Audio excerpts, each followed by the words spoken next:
The topic today is an adversary that poses a threat, serious threat to the security of the United States of America. This adversary is one of the world's last bastions of central planning. It governs by dictating 5-year plans. From a single capital, it attempts to impose its command across time zones, continents, oceans, and beyond. With brutal consistency, it stifles free thought and crushes new ideas. It disrupts the defense of the United States and places the lives of men and women in uniform at risk.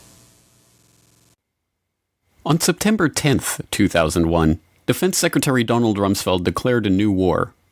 Not a war on a shadowy terrorist organization in Afghanistan, or even a war on terror itself, but a war on the Pentagon.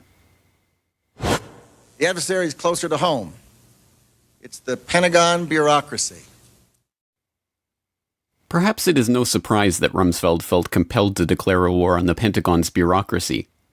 The issue of the Pentagon's $2.3 trillion accounting nightmare had been dogging him since his confirmation hearings in January of 2001. Although Rumsfeld was interested in pushing forward a modernization of the military that was projected to cost an additional $50 billion in funding, that agenda was politically impossible in the face of the Department of Defense's monumental budget problem. How can we seriously consider a $50 billion increase in the defense budget when DOD's own auditors say the department cannot account for $2.3 trillion in transactions in 1 year alone? Now, my question to you is, Mr. Secretary, what do you plan to do about this? Decline the nomination.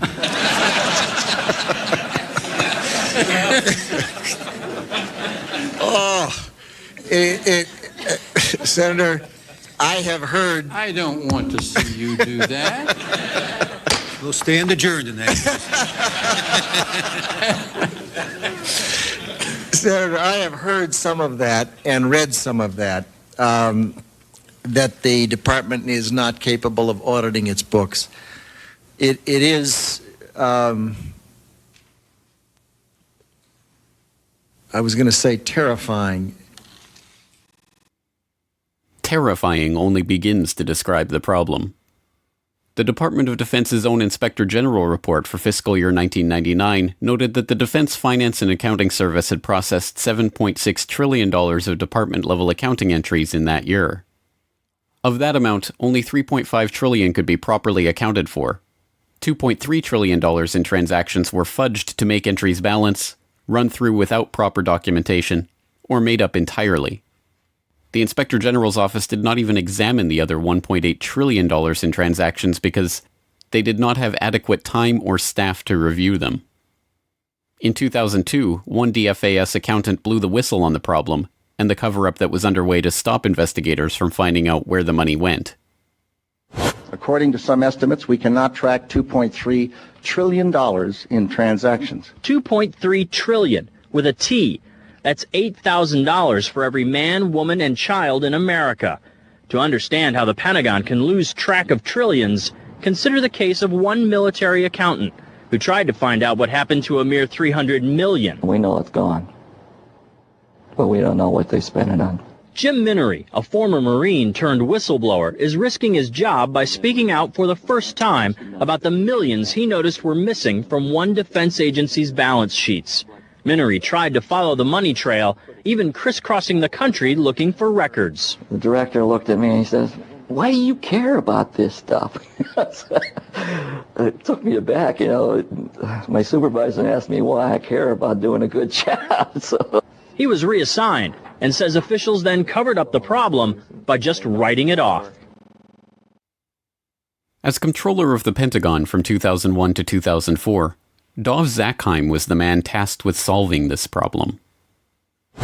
There are all kinds of long-standing rules and regulations about what you can do and what you can't do. I know Dr. Zakheim's been trying to hire CPAs because the financial systems of the department are so snarled up that we can't account for some $2.6 trillion in transactions that exist, if that's believable. And yet we're told that we can't hire CPAs to help untangle it in many respects. Mr. Secretary, the first time and the last time that Dov Zakheim and I broke bread together, he told me you'd have a handle on that 2.6 trillion by now, but we'll discuss that a little. You've got a handle, it's just a little hot. From 1987 to 2001, Zakheim headed SPC International, a subsidiary of System Planning Corporation, a defense contractor providing air warfare, cybersecurity, and advanced military electronics to the Department of Defense and DARPA. SPC's Radar Physics Laboratory developed a remote control system for airborne vehicles that they were marketing to the Pentagon prior to 9/11. Zakheim was also a participant in drafting Rebuilding America's Defenses, a document that called for a sweeping transformation of the U.S. military, including the implementation of the $50 billion missile defense program and increased use of specialized military technologies. The paper even noted how advanced forms of biological warfare that can target specific genotypes may transform biological warfare from the realm of terror to a politically useful tool.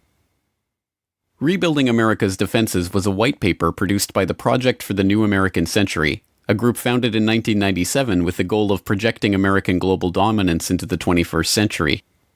Joining Zakheim in the group were a host of other neocons who ended up populating the Bush administration, including Dick Cheney, Paul Wolfowitz, Richard Pearl, Jeb Bush, and Donald Rumsfeld.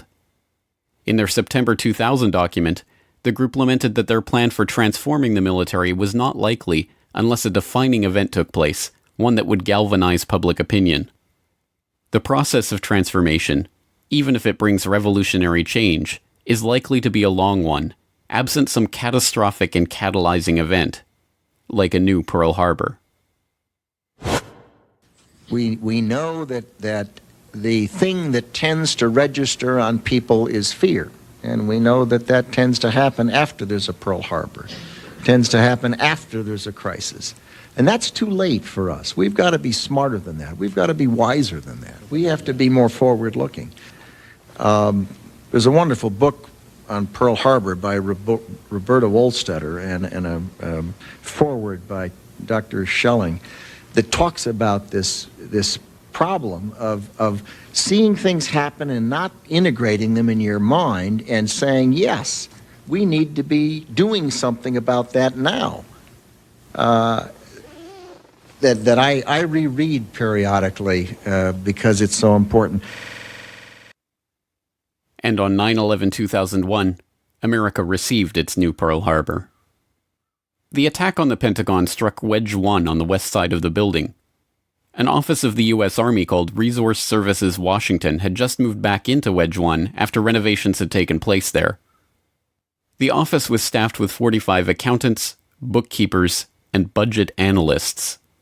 34 of them were killed in the attack.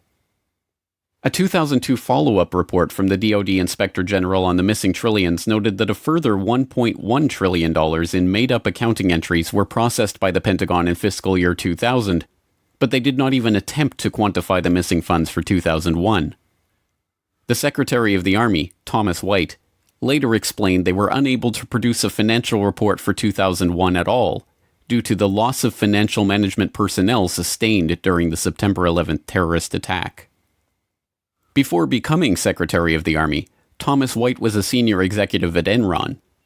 Enron was one of the largest energy companies in the world, posting a $111 billion profit in 2000, before being exposed as an elaborate corporate accounting fraud in 2001.